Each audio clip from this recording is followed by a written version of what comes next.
Last time we have discussed, but let's have a revision.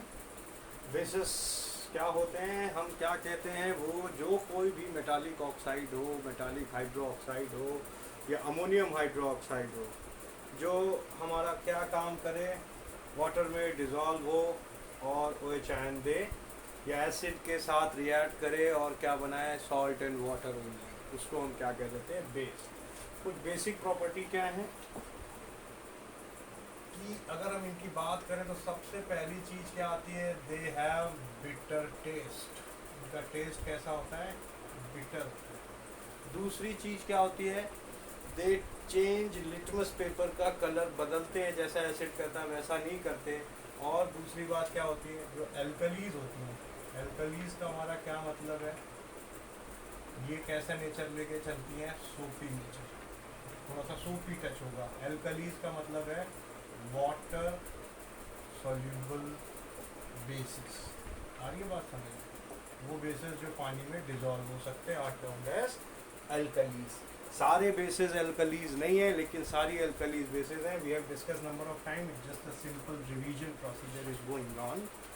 और हम क्या देख सकते हैं कि ये वही काम करते हैं जो हमारे एसिड करते हैं, कौन सा, कंडक्शन ऑफ इलेक्ट्रिसिटी। अगर हम इनको वाटर में डिजॉल्व कर दें तो हम क्या देखेंगे, दे अंडरगो एंड डू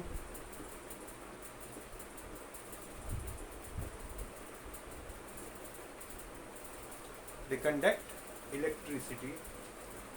तो ये कुछ एक बेसिक बातें हैं, और बेसिस के नेचर भी डिफरेंट होते हैं। अभी हम लोगों ने एक दिन उस एग्जाम्पल में देखा था, और ये ध्यान रखना, PbO2 is not a base as it gives chlorine apart from salt and water. Bases की बात करें तो हम इसको कैटेगराइज कर सकते हैं एसिडिटी के टर्म्स में। एसिडिटी का टर्म क्या होता है, number of OH ion produced by पर मोल। आ रही बात समझ, मोनो एसिडिक हो सकता है,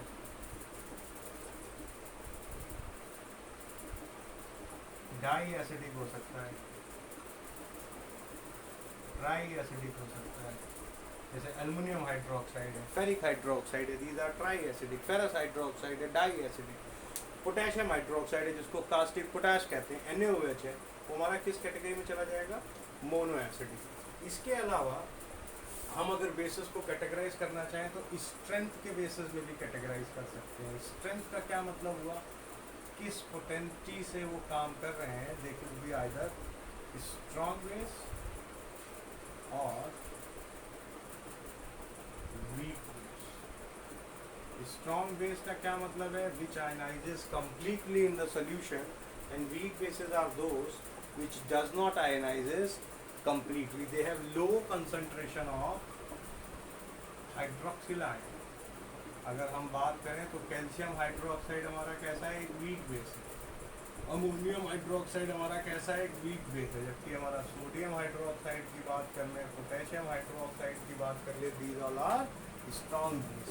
इसी तरीके से जैसे हम बात करते हैं तो फेरिक हाइड्रोक्साइड है, ये कैसा है, ट्राई एसिडिक है, but it is not an alkali, it is a base only, it is not soluble in water. जबकि हम बात करें सोडियम हाइड्रोक्साइड की, it is mono acidic but it is a alkali, it is soluble in water. आ रही है बात समझ में। कॉपर हाइड्रोक्साइड है, जिसको हम क्यूप्रिक हाइड्रोक्साइड कहते हैं, ये भी। तो हमें ध्यान रखना है कि एसिडिटी के टर्म पे बेस हम डिवाइड कर सकते हैं, स्ट्रेंथ के टर्म पे डिवाइड कर सकते हैं। These are the basic categorisations of base. तो ये हमारा क्या हो गया, एक बेसिक कैटेगराइजेशन हो गया। हम बेसिकली बेसिस की बात कर रहे थे, तो हमने बेसिस के बारे में देख लिया। जो हमारे नॉन एल्कलीज हैं, यानी प्योर बेसिस हैं, उनकी जो बेसिसिटी एसिडिटी है वो उसी के बराबर होगी जितने उसमें क्या होंगे, OH ग्रुप्स होंगे, यानी ये फुल्ली आयनाइज होते हैं।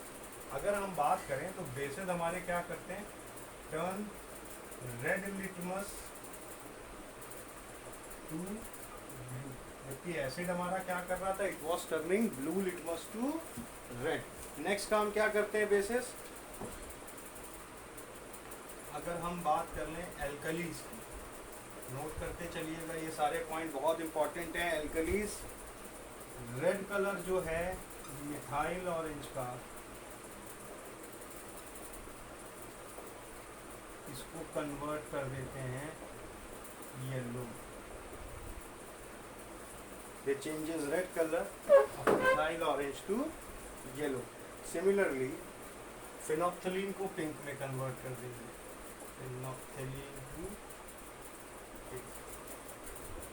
एक बात हमने और क्या देखी थी कि whenever they react with acids they undergo neutralisation reaction, जो आपने अभी पिछले चैप्टर में पढ़ा था कि they form what, salt and water. अगर हम बात कर रहे हैं कि एक एसिड ले लें, एक बेस ले लें, तो वो क्या करेंगे, न्यूट्रलाइजेशन रिएक्शन करेंगे। Suppose we have NaOH base, ये एक बेस है, इसको एल्कली भी कह सकते हैं। ये रिएक्ट करा अगर इसने HCl से, तो क्या फॉर्म हो के आएगा, ये एक सॉल्ट निकला और क्या निकल आया, तो ये हमारा क्या कहलाएगा, न्यूट्रलाइजेशन रिएक्शन। यानी base forms salt when it is reacted with acid along with water.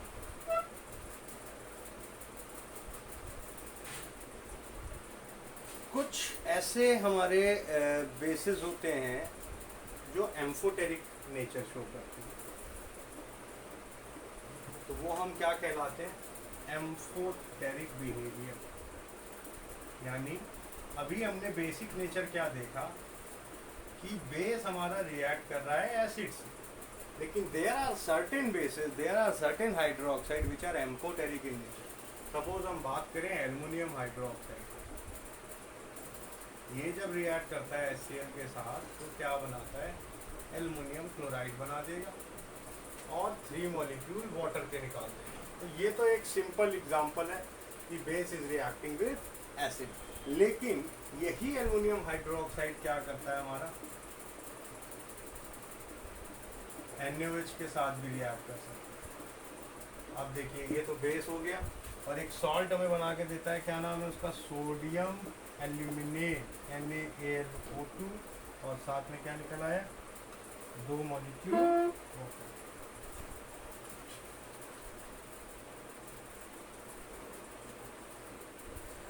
तो एक भी रख दो, अब हो जाएगा, हाँ NaAlO2 बैलेंस है, 3 एक 4 ऑक्सीजन हो गए। तो ये जो हमारा बन के आया सॉल्ट, ये क्या कहलाएगा, सोडियम एल्यूमिनेट।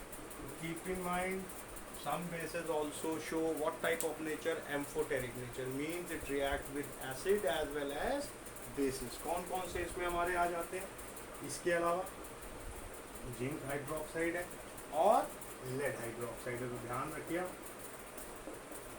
आप लोग कि जो हमारा एल्युमिनियम, जिंक और लेड का हाइड्रोक्साइड है, इट शो एम्फोटेरिक नेचर।